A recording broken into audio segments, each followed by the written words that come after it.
Welcome to the Dallas Medical Center. Hello, thank you. Of course, right this way. Sign these papers before we start, please. Hello, doctor. My name is Jane Rowe. I'm Doctor. Nice to meet you.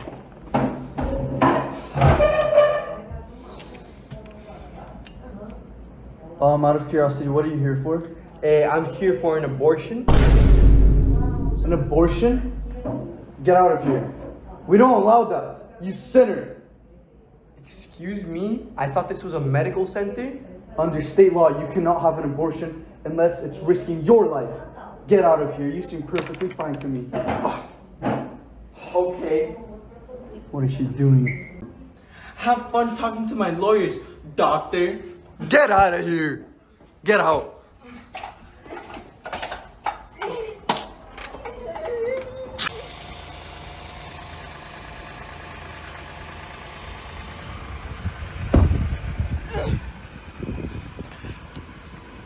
Mom, you don't know what just happened. They kicked me out. They said that it was illegal to have an abortion. You know what? I think that the state laws were unconstitutionally vague and abridged my right of personal privacy. And I'm pretty sure that I'm protected by the 1st, 4th, 5th, 9th, and 14th Amendments. I'm gonna challenge the state of Texas. I'm taking them to court.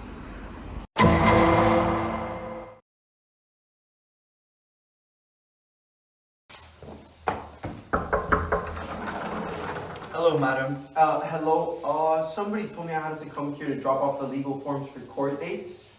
Is this the place? Yes. Okay. Thank you. My name is Jane Rowe. I'm here to take the state of Texas to court for infringing my 14th Amendment. What is your name? Jane Rowe. Okay. Good to know. Thank you.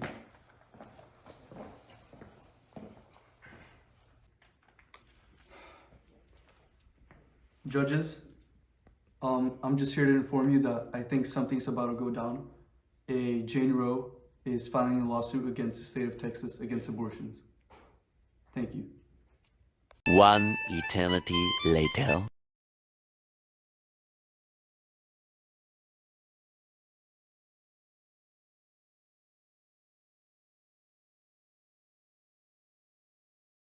Choose your character.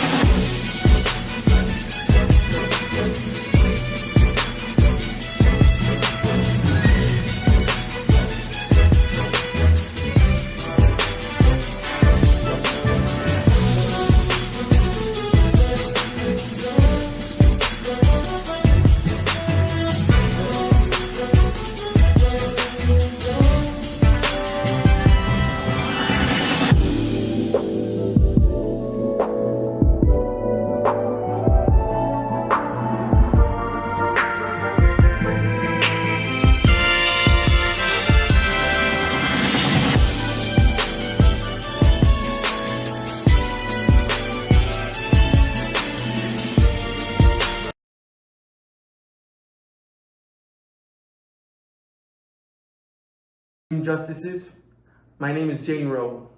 I, representing myself and all oppressed women around this grateful nation, am here to receive the rights that should have been granted to me by my country. The rights that were stripped from me only a few months ago when I went into a medical center. I am here on account of the violation of my 14th Amendment right, and I am here to rightfully accept my rights from the state of Texas in the court of law. Thank you to the defendant. My name is Henry Wade, and I am the district attorney representing the state of Texas. And I'm actually here to oppose the defendant, Rowe, on the counts of infringing her 14th Amendment and defending the Texan abortion clause. Thank you. 7 hours later.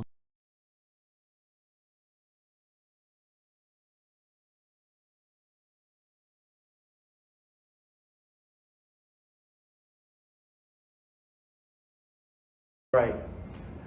As to my final statement, I'd like to begin it with a message. Because I think that this case is far more than just a woman that wasn't allowed to get her abortion. It's an idea. It's the idea of women's liberty and women's rights. And the fact that we are all equal and deep down we're all just humans. I, Jane Rowe, came here on account that my 14th Amendment right was violated by my own state just a few months ago when I went into a medical center. The Texas law invaded an individual's my right to liberty under the 14th Amendment under the Privacy Clause. The Texas law infringed on a woman's rights to marital, familial, and sexual privacy guaranteed by the Bill of Rights.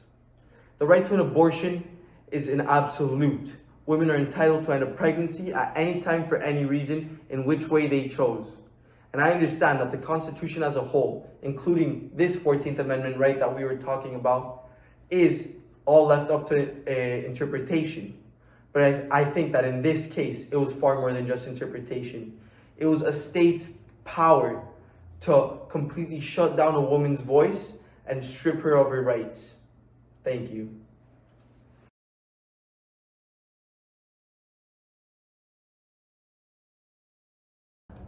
I, District Attorney Wade, will now be giving my final statement on behalf of the state of Texas against Jane Roe. First of all, states have an interest in safeguarding the health, maintaining medical standards, and protecting prenatal life. That is because not only the state of Texas, but every state wants to protect not only babies, but the women that are nurturing these babies. And we want these people to be safe and always in good health, and we do not want to mess with that whatsoever. For us, a fetus is a person protected by the 14th Amendment. They do not count as a not living thing. A fetus is a person, and that is what the state of Texas believes.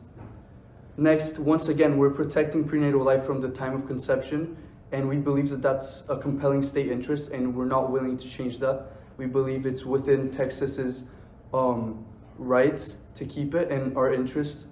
And last of all, as to this specific case, I, along with the state of Texas, do not accept that this article of the Constitution was left to be interpreted in this way, since the Constitution mentions no natural-born right to abortion, nor does it give it up to interpretation. So I believe that it should be left as is. Thank you.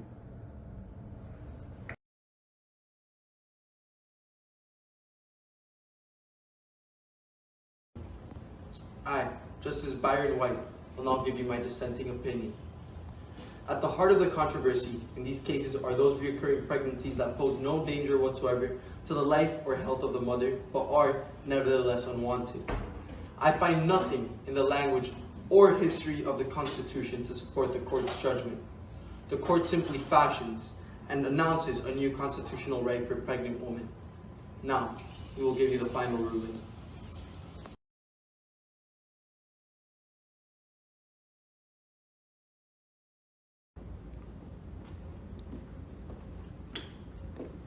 As for the ruling, it has been found in a 7-2 vote on all counts that Madam Jane Roe's case was correct, setting a precedent that grants her and every other woman who is found fit to have an abortion the right to a proper, healthy, and legal abortion.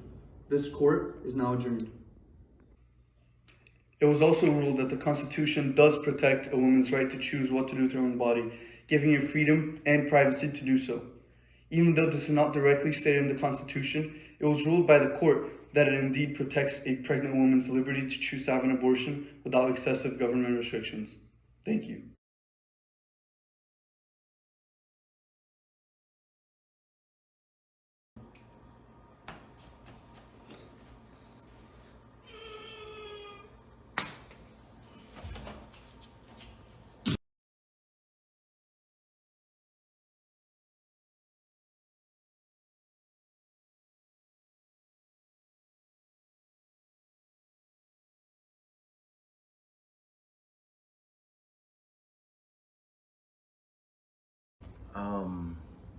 I think that all of the amendments have a semblance of personal rights that people have, including the right to privacy. But where I have found the right to privacy to be most evident is not so much in the 14th Amendment as it is present in the 9th Amendment, where it basically talks about people being entitled to all the aforementioned rights in the Bill of Rights, including those not necessarily listed or enumerated, which seems to presuppose that people are included to other rights just because they're not expressed within the Bill of Rights. This may also include an indirect assertion toward people having right to privacy in the 14th Amendment, although it's not as clearly laid out as, say, for example, the 9th Amendment. Mm-hmm. So the second.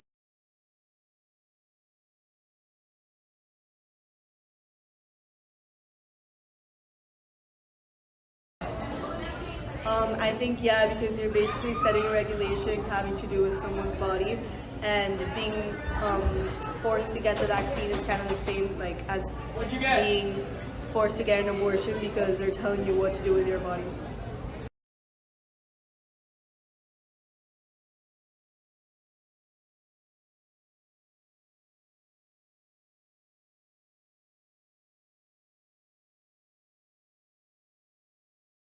I believe abortion and the vaccine are two very different things.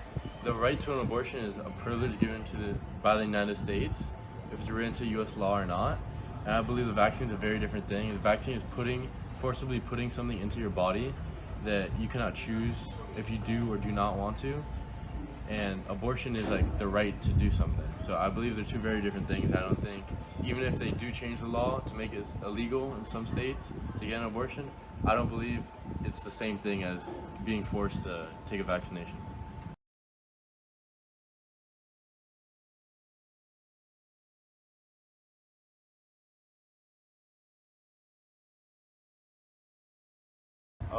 I guess they could do it, but I guess you could say that they could do it, but from a moral standpoint, it wouldn't really be constitutional and it wouldn't really be a good thing for all the citizens living in the United States of America.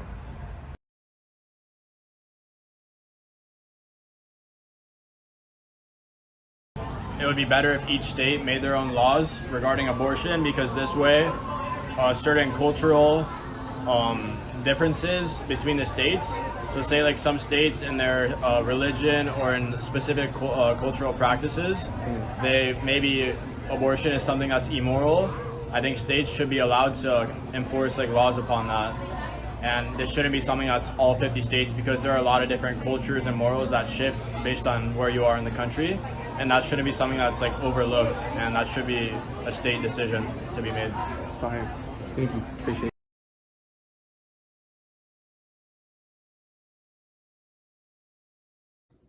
Hello, my people. I'm sure it surprises you seeing me like this. Obviously, there's a big difference in who I am, but it's more than that. I am now pro-life because I've realized something. What I did was wrong. I signed an affidavit that brought the Holocaust of abortion onto this nation. I'm just really grateful I'm in the kingdom of God now, and all is forgiven. But I regret my decision to take that case to court, and I regret doing what I did, because the effects that it's had on other people, other lives, and possible lives is never gonna end. Thank you very much. Stop the cap! Stop the cap right now! Stop the cap! No bullshit!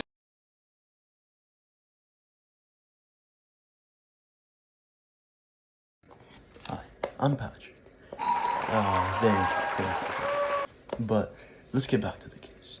You know, researching, editing, and looking over this case, there's one thing that really stuck out to me, and something I was pondering the entire time while I was editing it, writing it, etc. And that is that this entire case could have been solved. It may not even happened if the simple thing was used, and that, ladies and gentlemen, is a condom. You see, condoms are pretty high feat of engineering, and it's an insane one of the fruits of labor of science. And I love science for sure, and my friend over here, Jesse, definitely loves science. Am I right? And Mr. White! Yes, science! Thank you, Jesse. But if there's one moral, and I feel like lesson, we can all gather from this case, and also incorporate it all into our lives, is that, ladies and gentlemen, especially gentlemen, use a condom.